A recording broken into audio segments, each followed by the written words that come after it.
Hi hello నమస్తే welcome back to my mini vlog. So egg recipe అడిగిన వాళ్ళ కోసం ఈ రెసిపీ షేర్ చేసుకుంటున్నాను. దీని కొత్తిమీర, పుదీనా, కరివేపాకు, అల్లం, వెల్లుల్లి, టొమాటో, ఒక ఆనియన్ తీసుకున్నాను. ఇవన్నీ ఒక పేస్ట్ రెడీ చేసుకోవాలి ఒక పక్కన. అలాగే ఒక బాండ్లో తీసుకుని దానికి ఆయిల్ వేసేసి గరం మసాలా స్పైసెస్ వేసిన తర్వాత టొమాటోను ఫ్రై చేసుకోవాలి. టొమాటో ఫ్రై అయ్యాక ఏదైతే మసాలా రెడీ చేసుకుని ఉంటామో అది కూడా ఈ ఆయిల్లో ఫ్రై చేయాలి.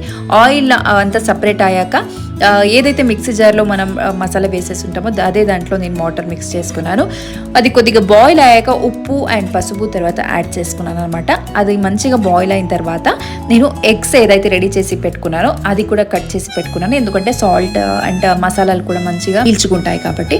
ఇది చాలా easy and very tasty recipe. ఒకసారి మీరు కూడా ట్రై చేసి చూడండి. వేడి వేడి అన్నంలో కలుపుకొని తినడానికి చాలా బాగుంటుంది. అది కూడా ఈ వింటర్ సీజన్లో ఇంకా బాగుంటుంది. సో మీరు కూడా ఈ రెసిపీని ఒకసారి ట్రై చేసి ఎలా వచ్చిందో నాకు చెప్పండి. మేము కూడా సడన్ గా ఇంటికి వెళ్ళాము. అలాగే మా ఆయన కూడా ఇండియాకి వచ్చారు. ఎందుకు ఏంటి అనేది